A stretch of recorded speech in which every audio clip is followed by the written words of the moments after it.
Hello मंडळी, स्वागत आहे माझ्या आजच्या ब्लॉगमध्ये. आणि आज आहे आहेव नवमी.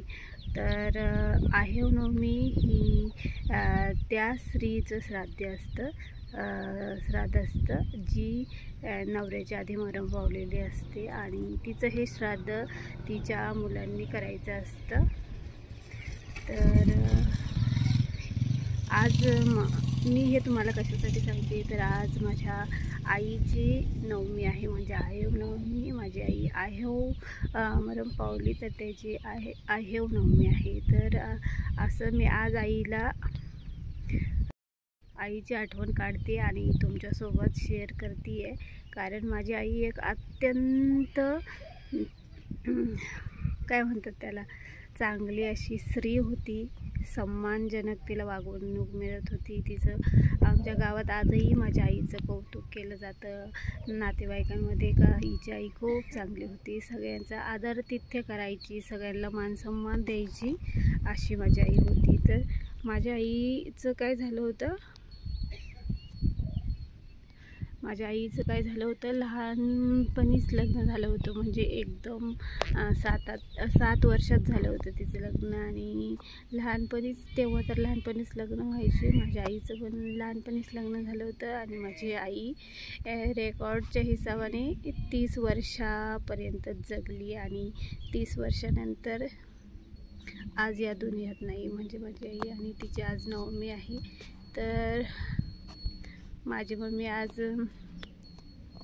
पाहत असेल आपल्या मुली किती मोठ्या झाल्यात, कुठं आहे सगळं. म्हणजे आपले जे पूर्वज आहेत ते आपल्याला सोडून गेले आहेत, ते सगळं पाहत असतात असं आपल्याला वाटतं. आणि त्यांनी पाहावं पण आणि चांगला आशीर्वाद पण द्यावा.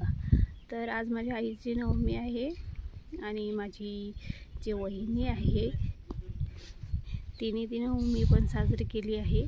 तर मला हे कसं कळलं, तर माझी मुलगी मामाच्या गावाला शिकण्यास आहे. तुम्हालाही माहीत आहे माझी मुलगी मामाच्या गावाला आहे. आणि तिने सांगितलं होतं का मामी म्हणजे माझी भाऊजाई आहे ती पुण्याला राहते आणि माझं गाव जुन्नर आहे. तर गावी आली आहे मामी.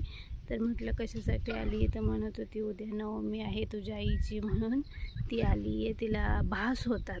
म्हणजे माझी भाभी वहिनीने काय एकदा गेलो होतं पुण्याला, पण तिकडं काय बाया भेटत नाही. सवासनी जेवण घालावं लागतं. तर पुण्याला तिच्याकडून एवढं काही चांगलं झालं नाही आणि मग तिला त्रास व्हायला लागला त्याचा. तर तिला आत्ता भास होत आहेत म्हणजे, तर म्हणून ती आत्ता गावी येऊन घातले आज पुन्हा तिने. तर आशा करते तिचा त्रास माझी मम्मी कमी करेल. कारण जर त्रास देत असेल तर मला नाही वाटत माझी मम्मी एवढं त्रास देत असेल तिला. पण तिची मनस्थिती असं तिला वाटत होतं श्राद्ध करावं म्हणून ती गावीला आली. आणि तिने आज श्राद्ध पण केले. आणि दुसरा असा विषय आहे का 16 श्राद्ध असतात म्हणतात. आणि ह्या 16 दिवसामध्ये दान पुण्य हे सगळं करायचं असतं. दान पुण्य तर्पण दर्पण ह्या सगळ्या गोष्टी करायच्या असतात. आपल्या पितरांना जे आवडतं ते सगळं जेवण वगैरे करायचं असतं, दानधर्म करायचा असतो. आणि आपले जे पित्र असतात म्हणजे ह्या 15 दिवसात त्यांना धर्तीवर पाठवलं जातं देवाकडून, असं म्हणजे म्हणतात.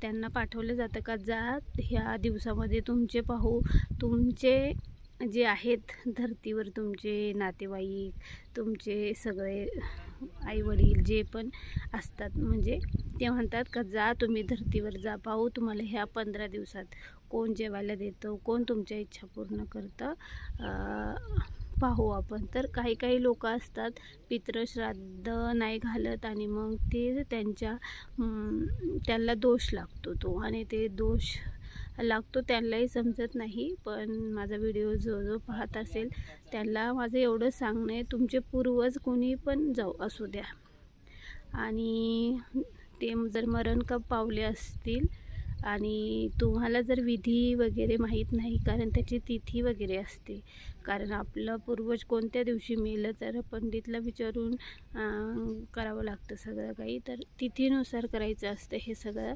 तर तुम्ही पंडितला जर तुम्हाला माहीतच नसेल, तुमच्या घरात तुम्हाला सांगणारं कोणीही नसेल, तर तुम्हाला काय करायचं आहे, अमावस्या असते, सर्व पितृ अमावस्या आता येईनच लास्टला, त्या दिवशी तुम्हाला जास्त काही करता आलं नाही, म्हणजे तुमच्याकडं तेवढी परिस्थिती नसेल, तर तुम्ही साधी खीर बनवायची, एक स्वादिष्ट खीर आणि चपाती.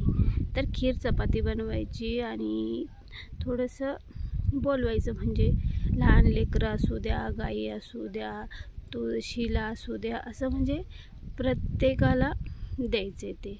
तर तुमची ऐपत असेल तुम्ही नक्की करा, तुमच्यावर दोष लागणार नाही. नाहीतर म्हणतात का पितृदोष लागला, पितृदोष लागला, तर सगळं हे आपले पितृ असतात, त्यांचे दोष आपल्या सांसारिक जीवनात लागतात आणि मग आपल्याला अडचणी येतात, आपलं काम बनत नाही, आपल्याला तंगीसारखे दिवस येतात. तर जेव्हा आपण हे पंडितला विचारतो तेव्हा ते म्हणतात ना, पितराची पूजा करा, पितृदोष आहे तुम्हाला. तर हाच तो पितृदोष असतो आणि तुम्हाला माहीत नसेल तर ह्या गोष्टी माहीत व्हायला पाहिजेत, असायला पाहिजेत. आणि हेच ते 15 दिवस असतात जिथं तुम्ही आपल्या पितरांच्या शांतीसाठी त्यांना जेवण म्हणजे जो घास असतो तो त्यांना द्यायचा असतो. तर आशा करते तुम्हाला माझा व्हिडिओ आवडलेला असेल.